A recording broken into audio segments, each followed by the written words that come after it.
Welcome back to the Governance Podcast at the Center for the Study of Governance and Society. My name is Irina Schneider, and I'm the Assistant Director of the Center. Today, I'm really pleased to welcome a group of three fantastic social scientists to discuss the state of empirical research on self-governance.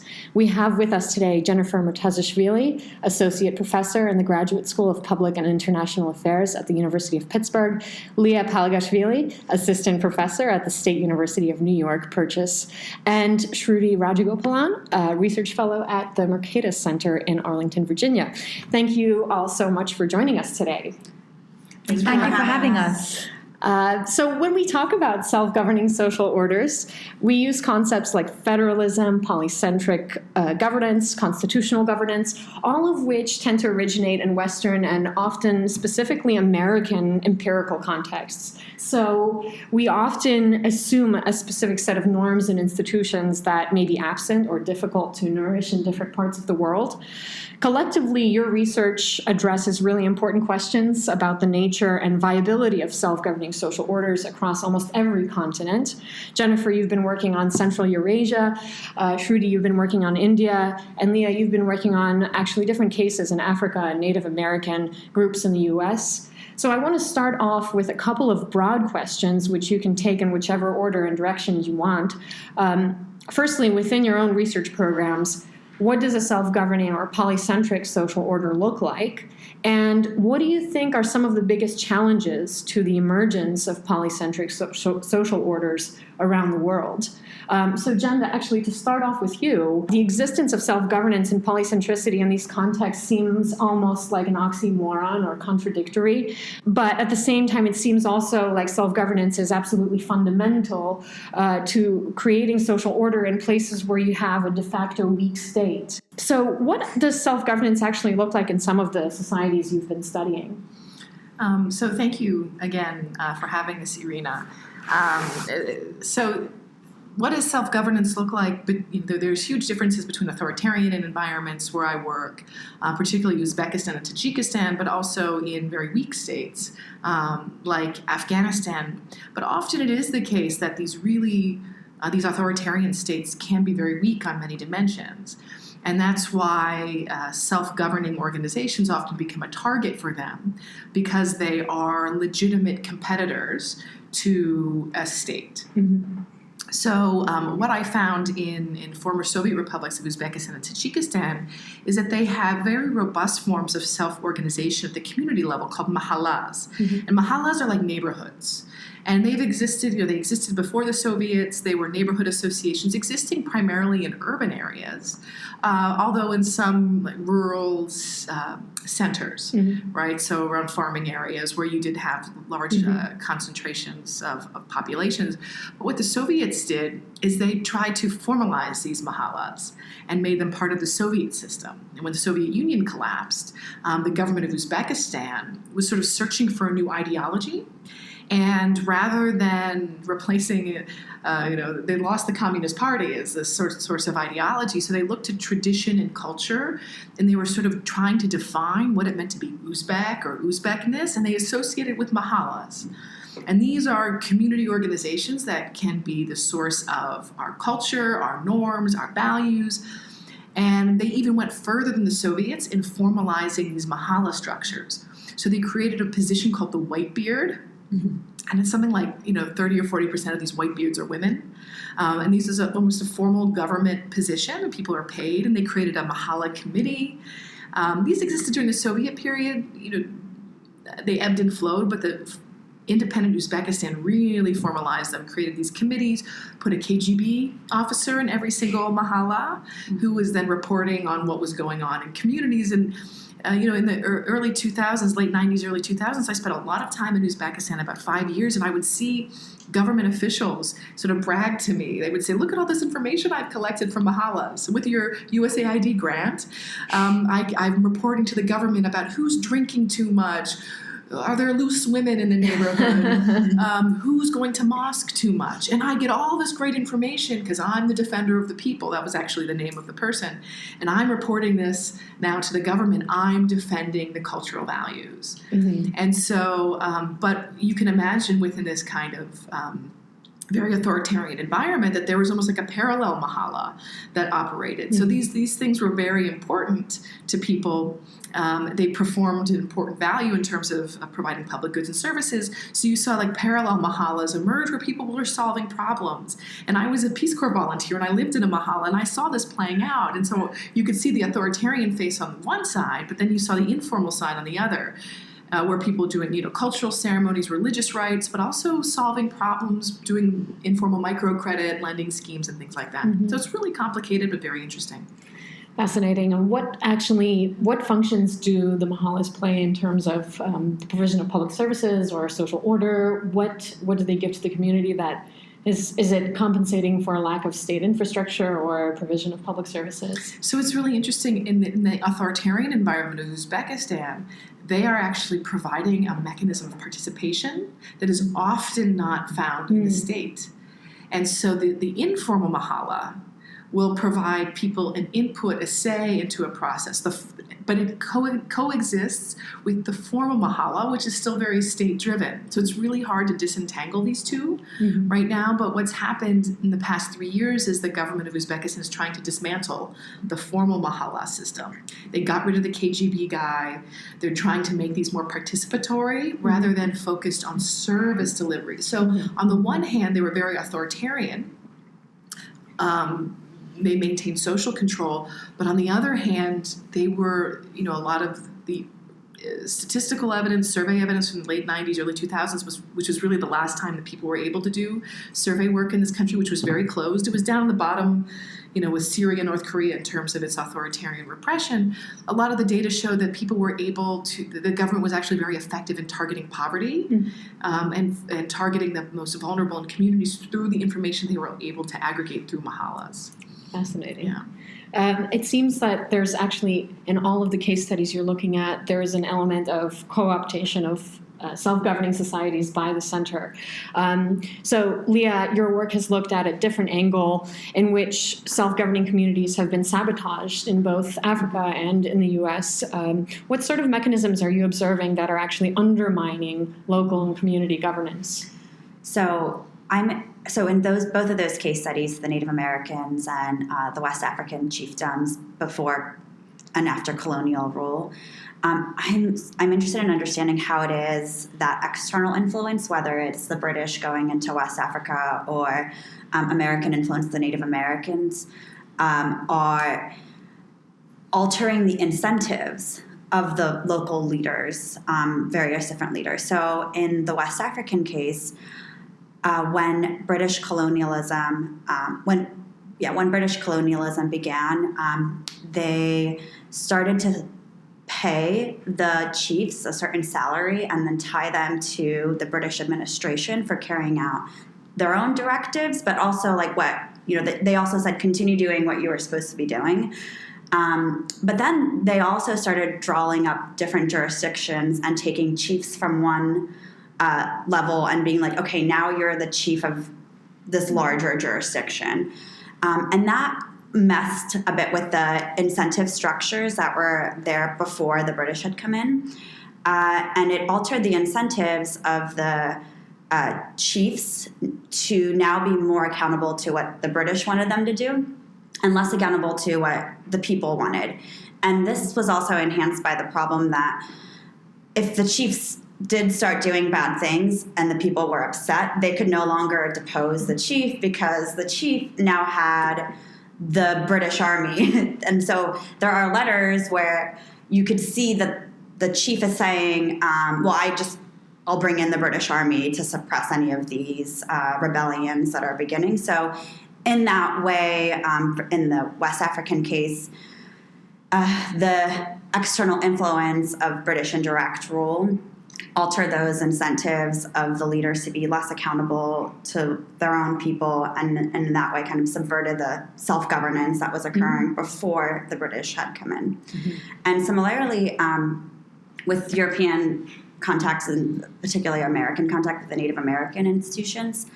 The Americans also started paying the different leaders of the Native American groups to kind of carry out a bunch of directives that they wanted done, which is the land sales. And all of the people opposed the land sales because they wanted to keep their land, and that was their ancestral land and their tribal lands.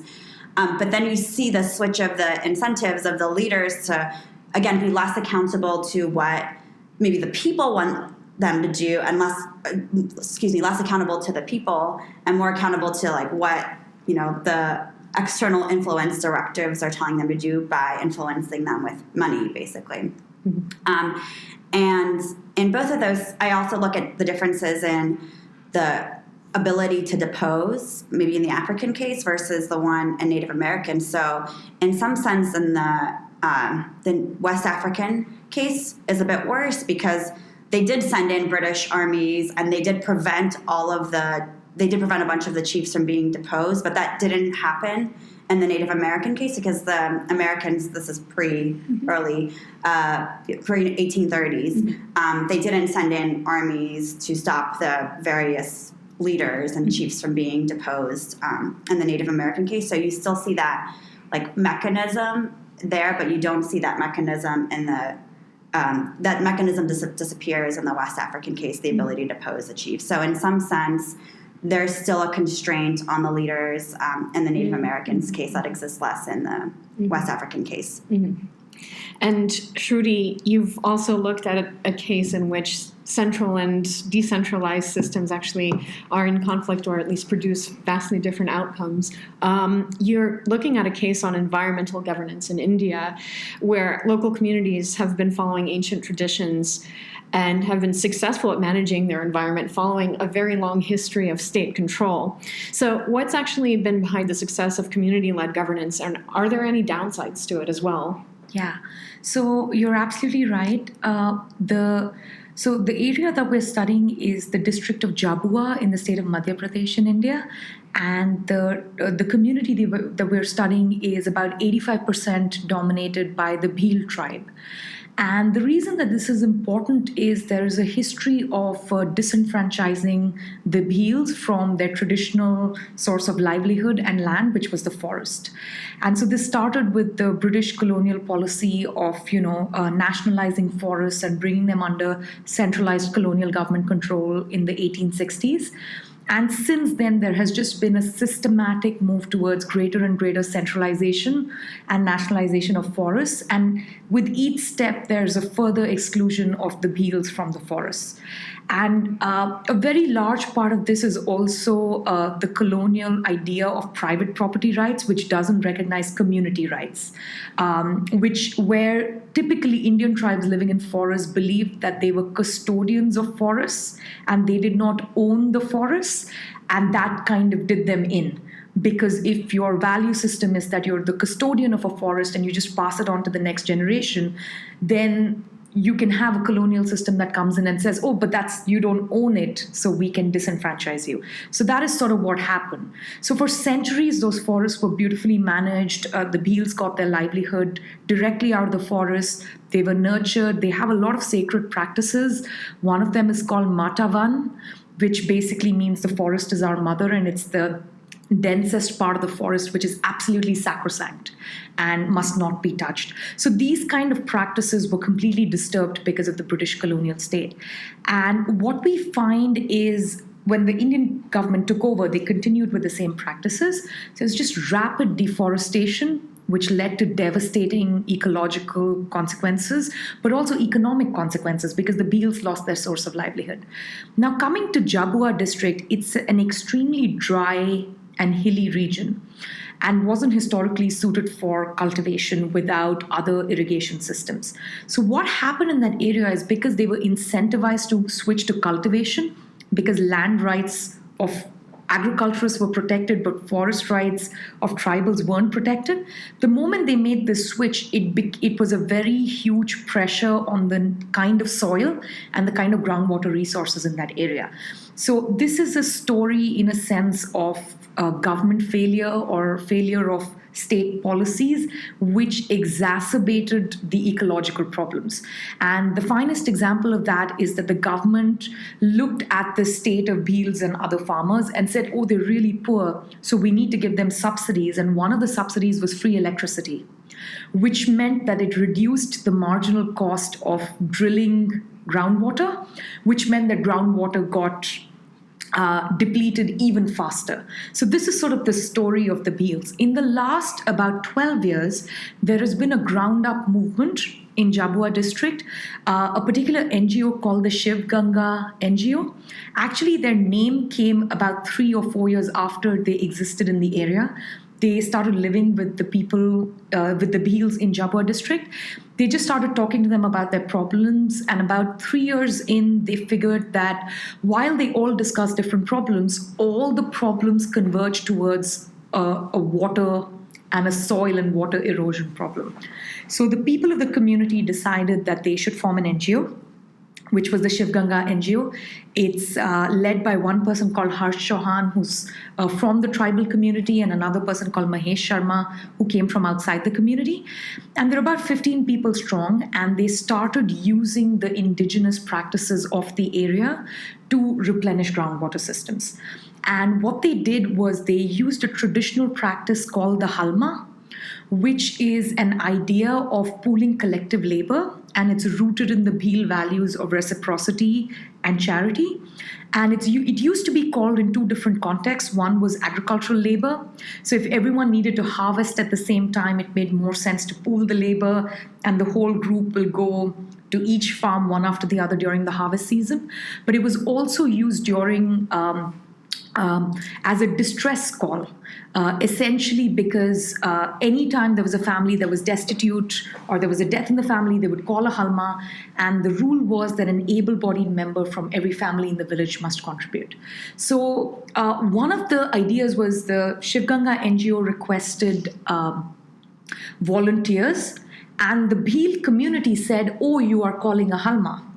And they named the tradition of pooling the labor together and volunteering a few days a year to replenish watersheds a halma.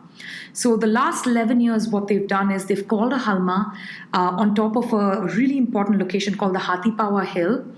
And thousands of bheels get together, they dig contour trenches, they replenish the traditional ponds, lakes, aquifers, they repair hand pumps, they clean out the wells, and then so on and so forth. And it's an incredible project. It started with about 900 to 1,000 people volunteering. And I think at last count, we have somewhere between 15 to 20,000 volunteers each year participating in it. So this is an extraordinary example of people within a community overcoming what economists classically call the free rider problem or the collective action problem, where the idea is that it is in no one's incentive to actually participate in something where everyone in the community will benefit because people will free ride off that participation. So in traditional economic models, either this kind of service will be underprovided or not provided at all. And the Bhil community is an example of using their indigenous tradition and their ideas of reciprocity and their social system within which this reciprocity takes place to overcoming the collective action problem to actually improve groundwater systems and aquifers and ponds, which actually benefit everyone in the community, even those who didn't participate in the halma. So I think it's a really lovely story of taking back power to govern resources and kind of engage in a local community sort of self-governance project, which actually might even outperform centralized, even colonial government projects. It seems that across all of your cases, there is an emergent story which goes something like this. Historical movements, whether that is colonization, Sovietization, or just any kind of centralization of power, have devastated local communities and local practices and the mechanisms that communities have used in the past to either maintain their natural resources or to resolve any number of collective action problems. But at the same time, it seems that there is also a danger when we conceptualize these case studies and pick the sort of success cases. Is there a danger of kind of going too far in a utopian direction and romanticizing self-governance is something that always leads to kind of more accountable government, participatory government, or within that community that actually respects culture and tradition is not always a good thing. And how do you actually evaluate within your own case studies where to draw a line and where to actually say, well, sometimes it can be problematic, but then if that is the case, what do you do about it? So I think you raised a number of important points. And I just want to remind everyone that, we're talking about, my case, I talked about how the Soviets got involved, or the new states got involved with customary authority in Afghanistan. The Taliban, other regimes got involved with customary authority and changed incentive structures. But there is no such thing as authentic, real, pure, forms of custom and customary authority. These things in self-governing groups, right? These things have been interacting with outsiders for many, many centuries. So, and that's why Kathy Thalen has this concept called institutional layering, and a couple of other scholars have used this heuristic to help us think about these layers of interaction. So if you think about Afghanistan, right, many of the forms of self-governing authorities have interacted with the Mughals, the Safavids, the Russian Empire. I mean, you name it, there's been this interaction. Islam, right? Yeah. When Islam came, more than 1,000 years ago. So these things have completely altered the way these customary and self-governing authorities work. So there's no such thing as pure. These things are always evolving and always changing over time. And outsiders are always changing them. And we should expect that. I mean, there's very few, that's why the anthropologists study these remote places in Brazil, right, that are really untouched, or these remote desert islands. They become very special cases. But for the rest of us, we're working in the area of interactions. Mm-hmm. And we should expect that. And there's nothing pure, authentic. These terms drive me crazy. Yeah. But in terms of outcomes, how do you evaluate them? So I typically evaluate them in terms of service provision. That's what I'm really interested in. Less so in sort of the normative aspects of gender representation and things like that. Often, gender representation doesn't lead to better service provision outcomes, which is the outcome that most people care about the most. Mm-hmm. And there are correlations between them, of course. But looking at, for me, it's provision of public goods and services mm-hmm. is really the governance variable that matters the most, I would say. I would add to that, I think one important thing to remember about self-governance within these communities is that it is nested within the institutions of these communities. And every community can have certain customs and traditions and practices which are amazing from a Western perspective, and it's going to have certain customs and practices which are perverse, right? So in that sense, all of this is nested within that institution. So I'm not talking specifically about the Beals, but just for instance, if there is a community which has got extremely misogynistic practices, right? Or if there's a community that practices something like female genital mutilation, those are not great outcomes, right? But they are part of whatever self-governing structure that particular community has. So you might get some of those along with service provision and, natural resource allocation and so on and so forth. So I think that is really essential to understand that there is no amazing first world nirvana comparison that you can have. Having said that, I think it is important to recognize what it is one is studying. Right? So I want to look at two things. One is the outcome, which is groundwater replenishment and, what the ecological resource replenishment has taken place in that area. And that is fairly easy to measure or understand. You can kind of do a comparative study of what things looked like before they were self-governing and after they started self-governing, or vice versa. I think a third part of it, which is a little bit difficult to measure, but equally important, especially when we are talking about authoritarian regimes that Jen is studying, this ancient, not even ancient, but rather contemporary problem of the tension between colonial states and indigenous states, which both Liya and I are looking at. I think one very important thing there is the status which comes from self-governing, which was taken away when there was a colonial or an authoritarian regime that was put in place. That's a hugely important point. Yes. So I think that is an understudied and an undervalued outcome. It can't be counted. When people work in the field, they immediately recognize it. The pride with which someone in a slum will tell you that, oh, we all contributed towards this public good.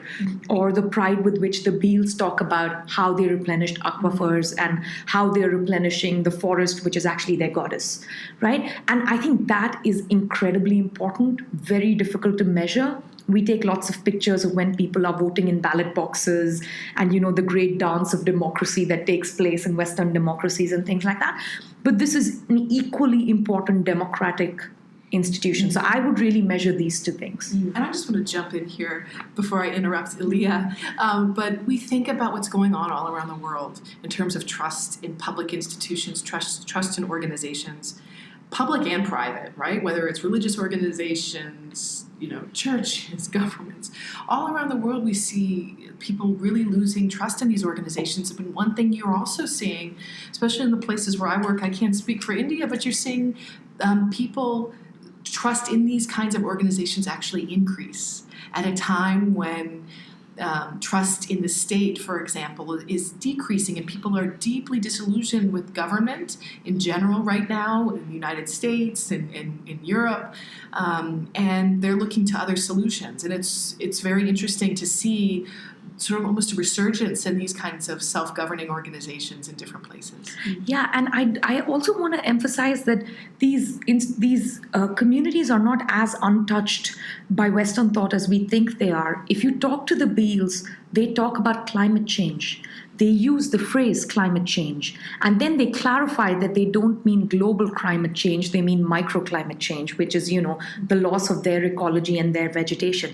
That is an incredible thing. It's probably happened in India because of the data and cell phone revolution that took place over the last decade.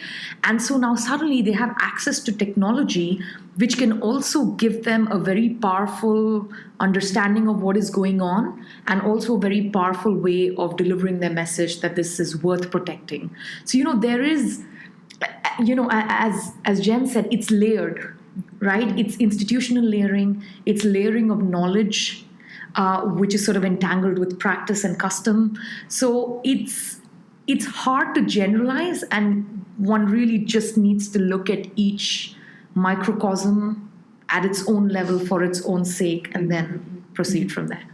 And to add on this point of kind of romanticizing self-governance and even governance accountability, I think this is a big problem that at least I face when trying to understand governance accountability. Because you can say, like, okay, this community, there's a lot of accountability, but like, what if there are perverse like ideas of what it means for government to be accountable? So yeah, the leader is accountable, but then you get all these, what from the outside we would say are perverse things, but the mechanisms are still in place, right? So you've got that kind of thing going on. And then the second is, yes, the leaders can be accountable to their own people, and maybe we see that happening. But that doesn't mean around them that they're not also going around and fighting other groups and having these problems emerge, because that also does not get counted in some sense of like self-governance, right? So if I look at, it's a problem I face, right? So if I look at, okay, are the incentives in place for leaders to be accountable to the people? Do we see this kind of, governance, self-enforcing government governance accountability happening? Yes, but then we still get these two problems of, let's not over romanticize what this means, right? Because they could be working fine within their communities, but maybe there's a bunch of violence happening with outside groups, and they're treating them not great. Mm-hmm. I guess the benefit in some ways of paying homage or at least respect to self-governing systems is that you might end up with this vast array of experiments in living across countries within countries, and then you end up with a lot of variation in terms of public service provision, economic development on a local level, and people would in principle be free to move between and vote with their feet in an ideal world. But oftentimes, we do get the situation where you have, let's say, like the privilege of being included in a local council, and if that is the thing that represents your interests, as a woman, you might you find that beneficial, but also you might be signing on to a very patriarchal order.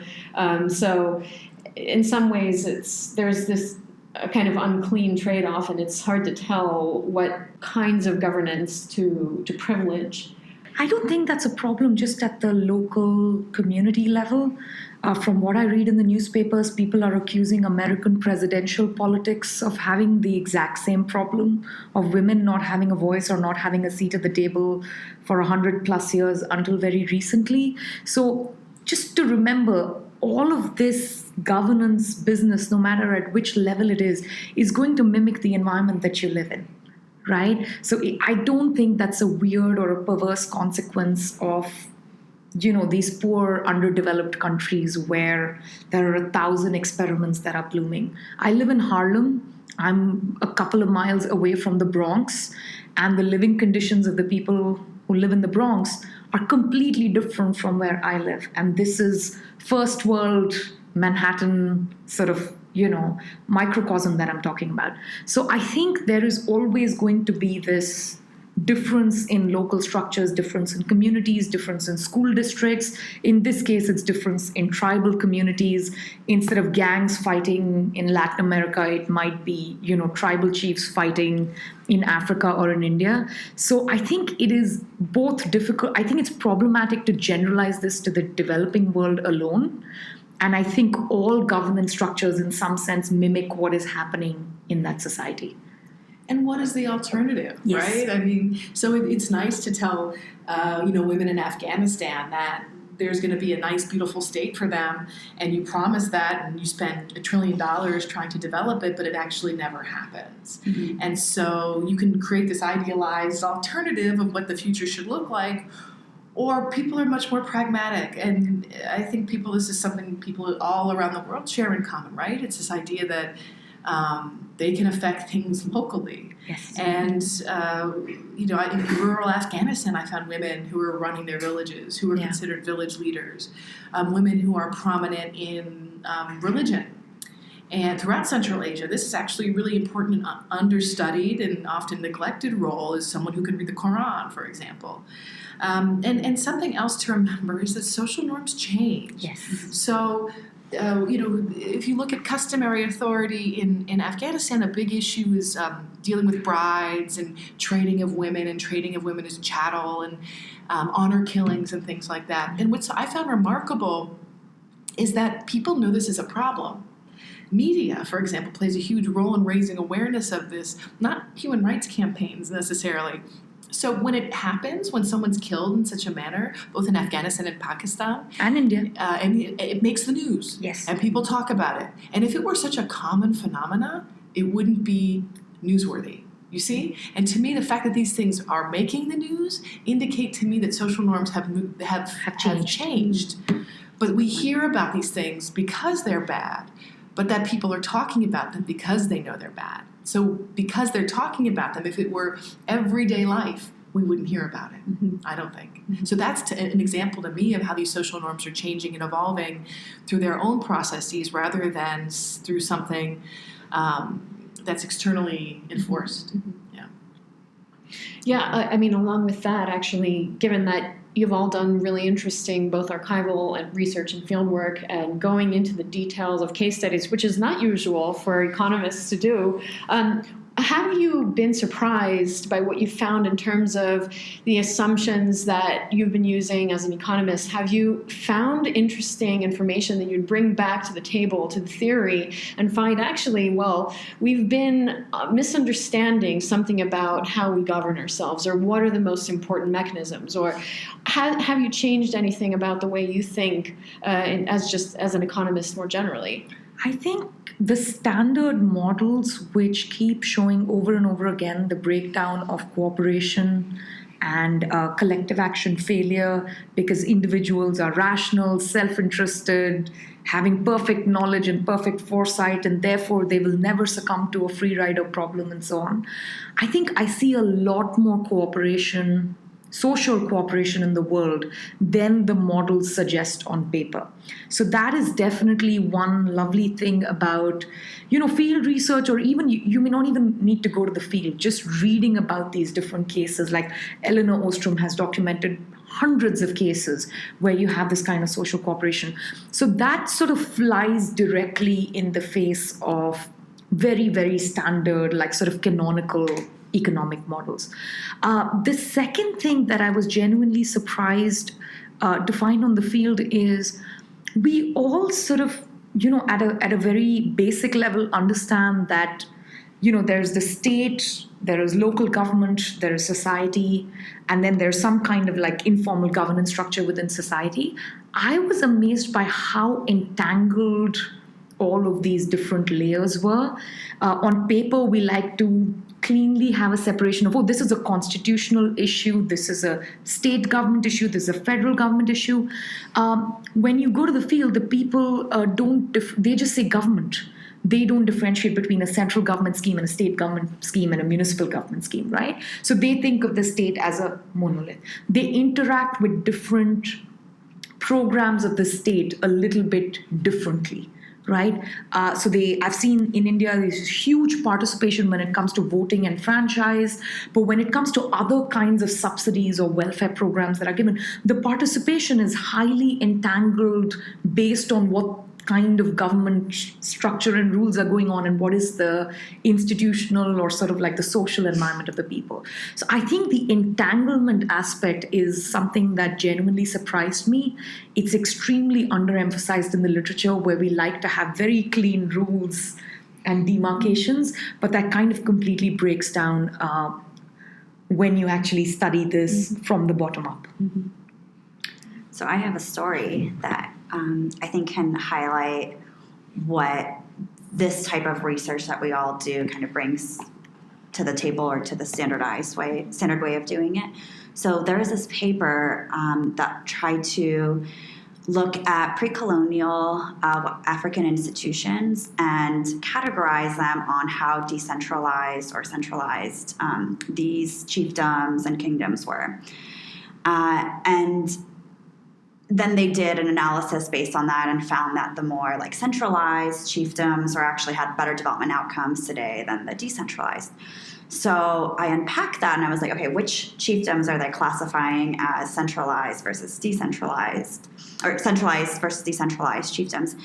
And it turned out that like the ethnographic and the fieldwork evidence that I found using, like just going back and figuring out how did they classify the like Ashanti Kingdom, for example, and the Yoruba Kingdom in Nigeria and Ghana, this economics paper had classified them as centralized, but all of the like historians and the ethnographic work had said like, no, these are examples of like decentralized system, because they're using like, they were large kingdoms, but all of the units had great local autonomy. And so I think they were misrepresenting the idea of the conception of centralization versus decentralization in this paper by kind of just grabbing large kingdoms and saying these are centralized, but in fact, like the devil's in the details, right? When you unpack that, you actually found that no, those kingdoms were decentralized in the way that we understand it, and they wouldn't be like the more centralized kingdoms, but they kind of conflated that by just picking out large kingdoms and didn't like understand the details that was going on in that. So I think in that sense, this type of work that we're all doing is kind of unpacking that and giving a little, it's like the devil is in the details type thing. And I think that is, in addition to what Shruti said, that is also bringing that to the economic statement, be like, hey, maybe your concept and how you're capturing this is a bit, is wrong. And as a political scientist, I think one of the gospels is that, it's building state capacity, state centralization. How do you do this? How do you consolidate states? And non-state authority is typically seen as antagonistic towards a centralizing state. So you need uniformity, you need unity of command, and all these things, these characteristics which are so appealing to states. But what I found in my own research is that, for example, in Afghanistan, I've done a lot of econometric analysis, which finds when people have stronger faith in their customary authorities, they're more likely to support gender equality, they're likely to support democracy, and they're more likely to have trust in the central government. So it's not a zero-sum relationship, it's a positive-sum relationship.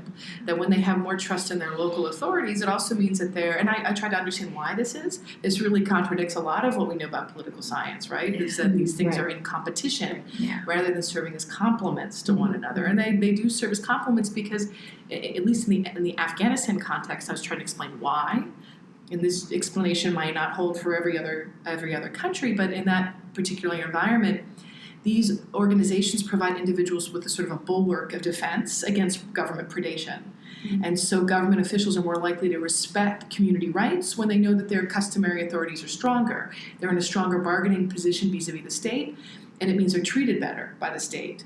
When they're weaker, it means they're more subject to predation, which leads to all the kinds of bad outcomes. So I think it's a case of, to me, this is a big contribution to political science, and it talks about that rather than trying to replace these things or eliminate them for all the normative reasons we've talked about, that they can evolve and that they can complement, what the state's trying to do. I wanted to add too, is I think what all of us are kind of also pushing for is this like a multiple methods approach that we're bringing into our respective fields, and just highlighting the importance of fieldwork and case studies that get to the detail to give us the context of what's going on, because again, you can look at it from above and you can classify these institutions have good formal institutions or they look like this, but then no, let's look on the ground and like what are the de facto institutions, and some of like Jen's research especially highlights that, I think. Yeah, I can't emphasize and second what Liya said enough, which is I think this is a little less of a problem in political science, but particularly in economics. There is a very, I think, qualitative work, case study method, and just the multiple methods approach. I won't say it's exactly frowned upon, because to frown upon it, you must first acknowledge it. So in one sense, in the mainstream, it's kind of ignored. It's happening very much at the periphery. And I think that's a problem because a lot of the big economic questions which are on the table, whether it is in terms of development, whether it's in terms of building state capacity, public good provisioning, these are all big questions that are on the table. And I think this kind of multiple methods approach and studying individual cases for their own sake, I think is really important and can really inform the conversation and add to both the big theoretical work that is going on in economics and a lot of the empirical work which is going on in economics. I think one of the reasons why economists have really struggled with a lot of these questions is because they don't actually measure the things that they think they're measuring. So Liya's example is a really perfectly good example of this. They code something in a certain way without actually understanding, I wouldn't even say the details, but the foundational institutions on which these things are based, right? Yes. So, there's a lot of work right now on chiefs, for example, and you see, James Robinson has a really famous paper on chiefs in West Africa, and you could look at that paper and say, well, you're making an assumption about the authority of chiefs that maybe they don't have, and if you were actually to do more qualitative field work, you might still have the same quantitative result, but have a very different explanation as to why that is the case. And those explanations mean everything. Right? Yes. And if you code things wrong, right, you're not really going to get the right answer. So unless we're doing research that's context specific, especially on these kinds of issues, it's really important to get these foundational institutional stories to have a more accurate picture, a more granular picture of what's actually happening. It sounds like a lot of what your work entails is actually sociology, anthropology, a lot of these kind of, well, quote unquote, softer social science disciplines that aren't doing this kind of really hot RCT work, going into the field and testing different policy interventions with experiments. Obviously, all of this is important, and I think that nobody would kind of say that you shouldn't do one or the other. But why do you think that this more fine-grained sociological work isn't actually entering the economics profession? It's not something that you would come across as an econ student. If you're taking a course in economics, for the most part, you're exposed to a lot of mathematics and a lot of formal modeling. So what do you think is going on in economics? Why is this not getting this kind of methodology not getting the sort of attention it needs? I think one of the reasons is the obsession that economists have with identification, which is basically proving the strong causal link between A to B, right? And if you're not able to show the strong causal link between A to B, that doesn't mean it doesn't exist, or it doesn't mean it didn't happen. It just simply means you couldn't show the link, right? So a lot of the questions that economists ask, for various reasons to do with the political economy of academia in economics, especially in the United States and the Western world, is that you get published when you can show strong causal links, or when you've solved the identification problem. And if you don't have a methodology that can solve the identification problem, or that doesn't even try to solve the identification problem, then you're kind of doing something that they're not that interested in. In one sense, the randomized control trials, or as we call them, the RCTs, blew up so much is that they bypassed the identification problem, right? If you have a control and a treatment and everything is identical between the two groups except who got the control and the treatment, which was randomized, which, by the way, is the gold standard for any statistical method, then you don't need to solve the identification problem. So in one sense, I would say a lot of this, this is a problem of how we do economics within the academy. It's a problem of being captured by what we call the identification mafia within economics. Now, having said that, I think the biggest collateral sort of damage because of this identification mafia is that economists are only focusing on problems where you can first get the data to show the causal link, and second, where you can actually show the causal link through the various statistical methods. And if you can't show that, you can't get published. So in a sense, then you don't deal with that problem, right? Some of the problems that we are looking at, it is very, very difficult. Very often the sample sizes are too small. Very often we can't find all the control variables, right? It's very, very difficult to do like a clean before and after statistical analysis. But that doesn't mean there wasn't change, right? Or that doesn't mean that there won't be change over a long period of time. It's just very difficult to capture some of these things in the kind of data science structure that is currently within academia. So I think that's a fundamental problem, not of economics, which is a lovely discipline, but the way economics is currently being pursued within the Western World Academy, right? But the nice thing about the Western World Academy is also it's quite diverse. There are lots of different universities. There's some excellent programs, much like yourself, encouraging this kind of self-governance through the King's College's center and the workshop. So there is space to do this kind of thing. But I think this is the reason why you don't see it in the mainstream. I might add also that the outcomes that economists are interested in understanding are GDP, economic growth and development, which I also am interested in understanding. And crime rates, for example, there's economics. We look at the economics of crime and policing and all that literature.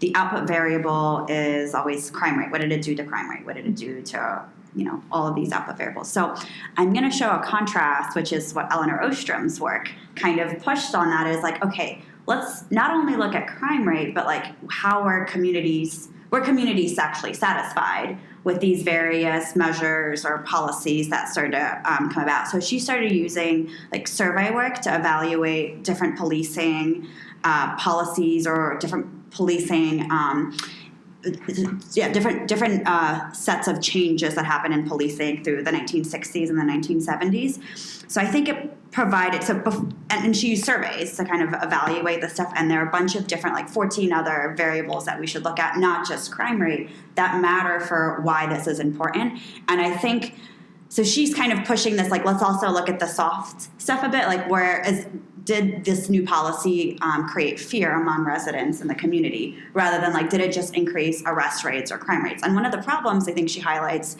and also the standard approach to studying crime, economics of crime, is like also looking at arrest rates. And arrest rates might not tell the full story either, because the police departments, and she highlights this, will increase their arrest rates, but they're getting the wrong people. And then you have this problem of like, now everyone mistrusts the police. And like, trust is, again, a hard variable to go after. I think economists are now starting to do that a lot in development, where they're like, okay, let's look at values and surveys, and it's kind of the soft stuff.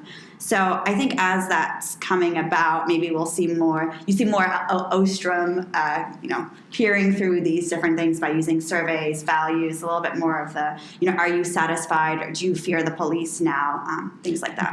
I would add to this whole rate business, like, the divorce rate or crime rate or whatever. In India, the divorce rate is increasing, right? And a lot of the conservatives are sort of lamenting the fact that the Hindu family structure is breaking down and the divorce rate is increasing. I see that both as a positive thing, in terms of, women are now in a much more liberalized position to leave unhappy marriages. But I think the divorce rate only captures the number of legal divorces. Mm-hmm. I think the number of unhappy marriages within the Hindu conservative system was way higher before. It's just there was no exit option, right? So when we start counting things that can only be counted, we are going to ignore things that cannot be counted, because then we can't count people living miserable lives in the same home. We can't count people who are separated and sort of living in separate homes but kind of still legally joined. These are just things that don't get counted. So I think we need to move away from this extreme counting business that economists do, and add, as Liya said, through other measures, to one, to look at variables that are not easily quantifiable, and two, not just rely on rates and percentages of divorce and crime. There's a bigger, richer story that's going on under the surface.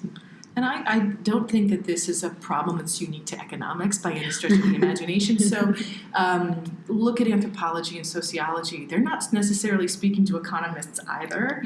And I think that's a real shame. So they have their own biases and their own set of concepts and ideas they're working with. So they're not interested often. And there are very actually few that go beyond sort of a narrow set of questions and concepts and ideas that seem to unify disciplines.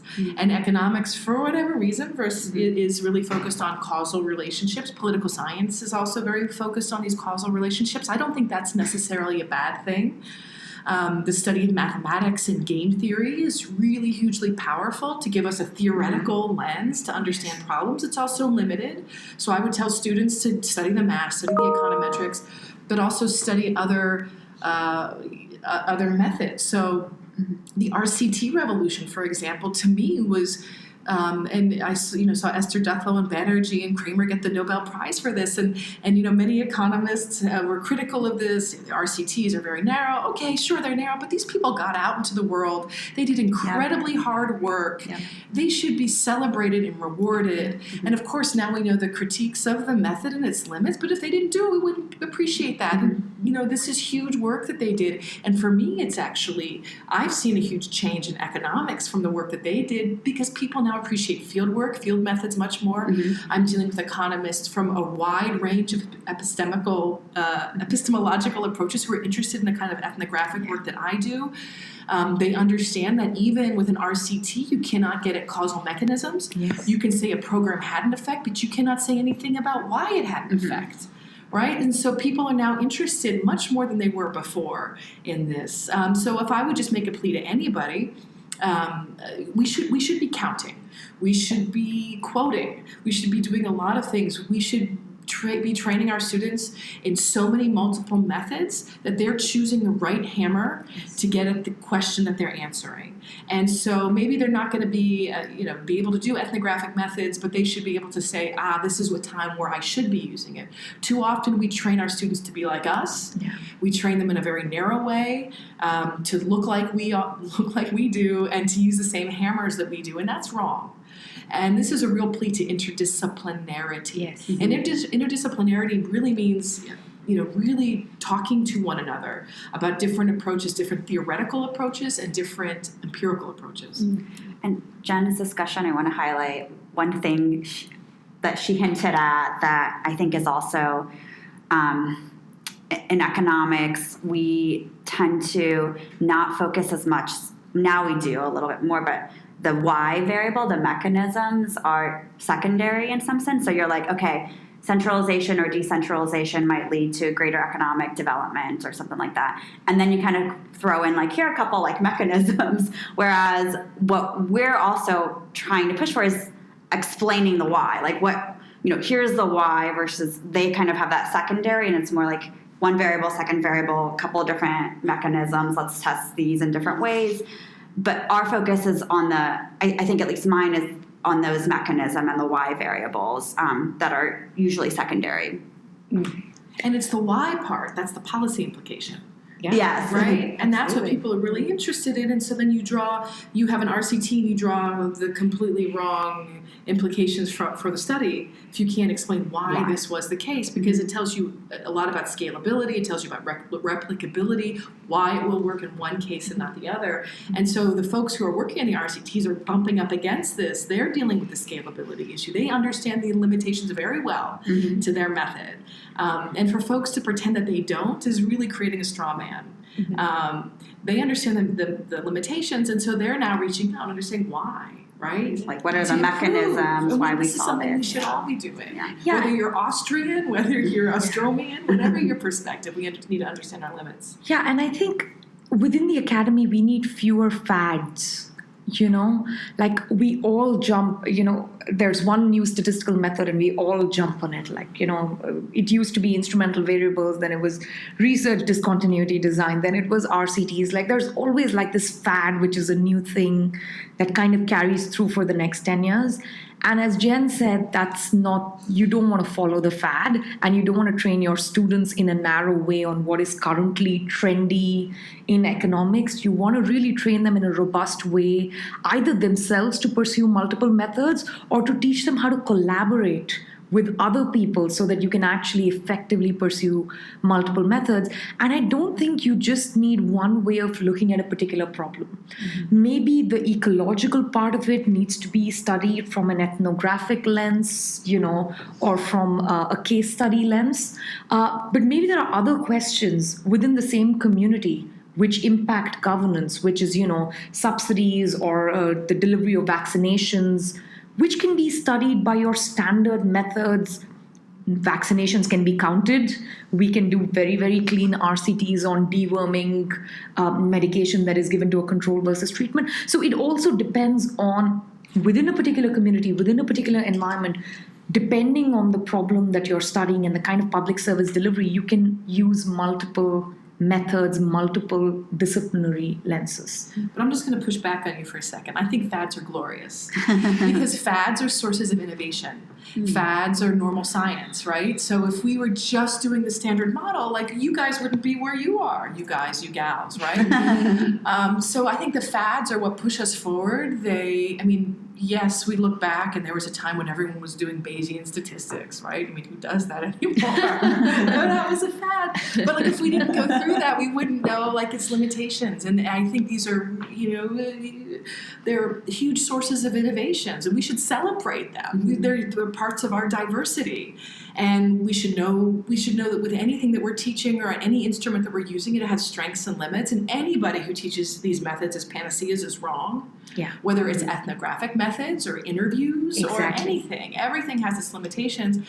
And that's why it's such an exciting time, right? To be doing what we're doing, to have the opportunities that we have, to be able to use all of these different methods, these different theoretical lenses, to look at interesting problems in new ways. We can collect data in the ways that we never could before. There's so many things I don't understand, right? About remote sensing and this, so many multiple approaches. We can travel the world in ways we could never do before. What an exciting time to have our profession. That's an excellent point. I mean, before we actually finish the podcast, I want to drive in on this sociology of science itself. Obviously, science gets better the more perspectives there are from the methods, from the conceptual frameworks, from the kinds of data that we look at, and also from the kinds of people who bring new ideas to the table. So the scientific community tends to just benefit the more diversity there is in it. And just speaking on one element of diversity, you are 3 successful women economists, social scientists, and I wanted to finish the podcast by asking you, how do we get more women into economics? No one wants to start off that. Okay, so I don't mean to sound provocative, but I don't know what the optimal number of women in economics is.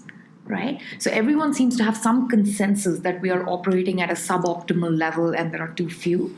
But I actually don't know what the number is or where we're supposed to go. We're supposed to go up somewhere. But it's not clear to me that if the population is 50% men and 50% women, then every single profession should necessarily reflect a 50-50 split. That is, so I just want to put that on the table. I think there are many things going on within the structure of the academy which are a little bit problematic. We have a fantastic role model with us in Jen. Jen is a very, very successful academic. She also does field work. She also has 4 children whom she had during the process of getting tenure.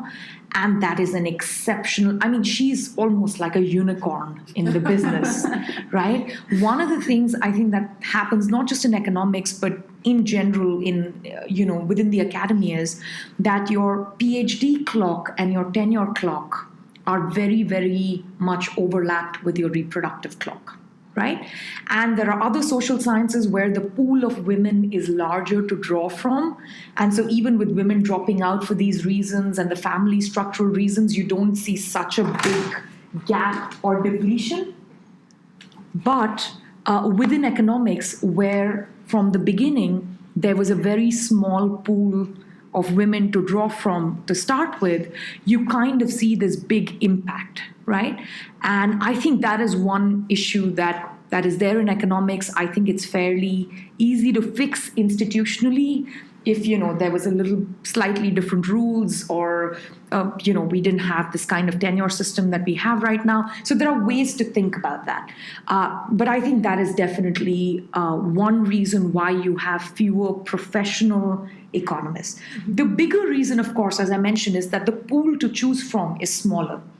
And I don't know why that is, but somewhere at the high school, undergraduate, graduate level, women are dropping out of economics even if they major in economics. And I am not sure why that is. I've heard various explanations. I've heard that the graduate school culture, the seminar culture tends to be quite aggressive because it's the social science that uses very sort of macho, quantitative, mathematical modeling methods. I don't know how much credence I would give to that explanation, but that is one that has floated around quite a lot. In recent times, going by the survey results of the American Economic Association, I was sort of flabbergasted by the amount of sexual harassment that was found through the anonymous survey. Now, I want to highlight that sample size was fairly small and the survey was anonymous. But the survey results, I think, sort of shocked the economic community. So I think those sorts of institutional changes also need to be figured out. This is a part sort of like a cute story, but I think an important one to highlight the point. I recently read that the American Economic Association has said that we need to stop having job interviews in hotel rooms. The number of female economists who've told me that they were feeling incredibly awkward sitting on a bed with their feet dangling off the bed while, 4 out of 5 committee members who are gentlemen interviewing them. I've lost count of how many people have had that experience. I'm sure Liya's had that experience, right? So just small things like this. So, this is a rule that ended now in 2019. So these are sort of like small things that I can see changing in the profession. But the bigger question I frankly have absolutely no idea. I would love to hear your thoughts on it. So I, in addition to what Shruti said, I think for me, I can't answer the question broadly. I'll just say what got me into it more is, I think Shruti said it's just having female role models too in economics. So for me, I was an undergraduate, and I don't know why, but the economist Claudia Williamson, who's at Mississippi State University, I saw her present and her work, and one, I loved her work, and two, like, I was just, wow, she's incredible, and kind of served as a role model for me. And then later I was introduced to Eleanor Ostrom's work, and I thought what she was working on was really interesting, and I was like, she's a female role model that I could follow. And Shruti said, I think Jen is an excellent female role model too, in the steps of Eleanor Ostrom and with all the field work and stuff. So I don't have much more to add to that other than I think the role of female role models, I don't know why. It was important for me because I distinctly remember just like thinking about economics, but it was also the type maybe of research that like Claudia Williamson was doing and Eleanor Ostrom was doing that just I connected with, and also that they happened to be female. I was like, okay, I don't know if that's a connection there, but I use them as role models basically. So, speaking as a political scientist, I teach in a policy school. It's been pretty hard to watch. There's about 30 faculty in my school, and I've watched the number of women faculty members dwindle. Yeah. We have about 6 or 7 women in our department.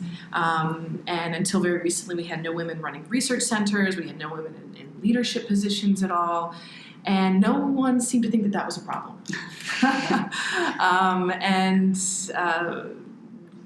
When colleagues dealt with me, I'm one of the reasons I've been able to have 4 children on the tenure clock was because I was married, and I'm still married to another academic, and we're blessed with incredibly flexible schedules, where we could stay at home, with our children and switch and do shifts. And I've done research on gender issues in Afghanistan, and I've done a research project with a brilliant Afghan colleague on women's leadership and what explains when women become leaders in Afghanistan. So it was a qualitative project, just looking at strong women leaders and how do they emerge.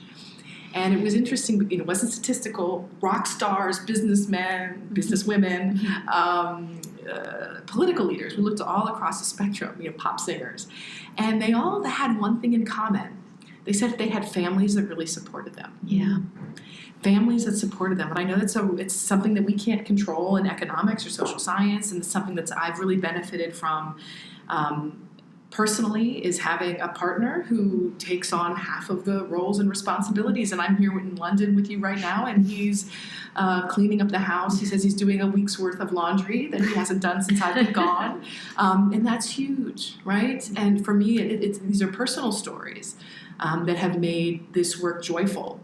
And if I didn't have that support, I probably would be telling you a different story. The institutional issues, of course, are very, very important as well. I don't think there's any easy answers to them.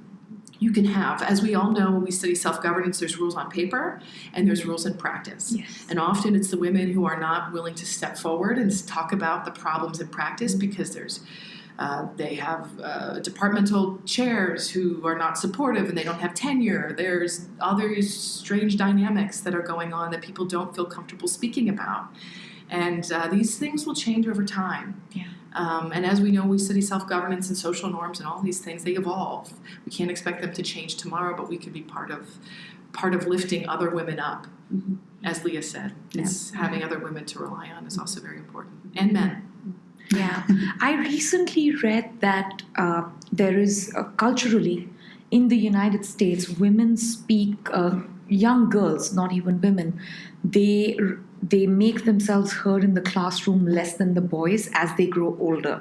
So it sort of starts at about the same level at your kindergarten and, at your primary school education, and as they grow older. So this is clearly a little bit more sociological and not just to do with economics. So if we have voices who could have become economists who are less heard at the high school level and then went into a discipline where there are fewer men at the undergraduate level and then at the graduate level. So there might be a pipeline issue here, which I have neither identified nor am I capable of solving, but there might be a larger pipeline issue here, which we just need to understand. And I don't think that's true only for economics. I think that's true for STEM. I think that's true for sociology, for political science, for all sorts of different disciplines.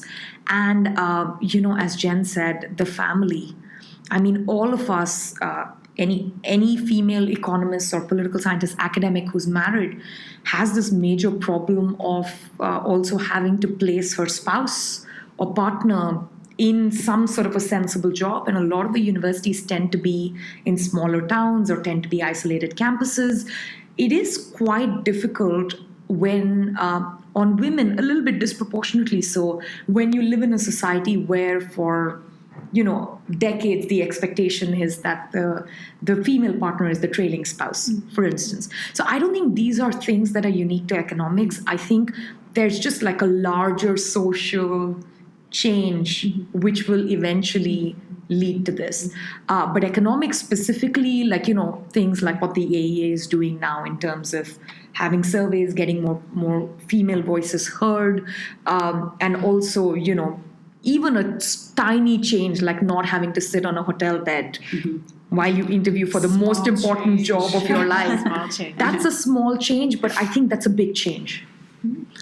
And one more thing, when I was discussing the role models being female, I think, and Jen highlighted this, is there's also a role for the males to play in this. And I was incredibly blessed because I had my advisor, who was my dissertation chair, Pete Betke, and all the rest of my committee were all males, but they did such a great job in terms of advising me and helping me through that I had the role models of women, but I think there's also a great role for the men to play, which is kind of be good advisors to your female students. And I was very grateful to have good experiences basically on that. Oh, I have to second that. I mean, a lot of Liya's advisors and professors were also mine, and they completely understood that I had a partner, that I had a geographical preference based on where my partner lived and worked.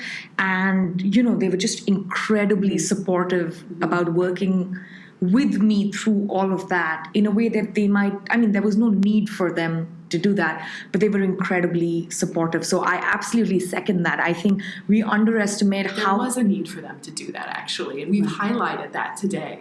Do you know what I'm saying? Oh, no, sorry, absolutely. No. What I meant by need is their job role description was not that you also need to account for all these various things, right? Their job was to teach me economics and guide me through my dissertation. But that's what I meant by there was no official on paper need. But they really stepped up and they really, took it upon themselves to really understand, a cultural or a gender issue that at that time it was so crucial in not having me drop out of the academy. And I'm so grateful, and I can't emphasize that enough. I was personally just shocked by when I saw the AEA survey results, because my experience with the male role models at George Mason University was so different. Yes. Just diametrically opposite to what I read about on the econ job market rumor site or what I saw in the survey. I was just flabbergasted. So you're absolutely right, Liya.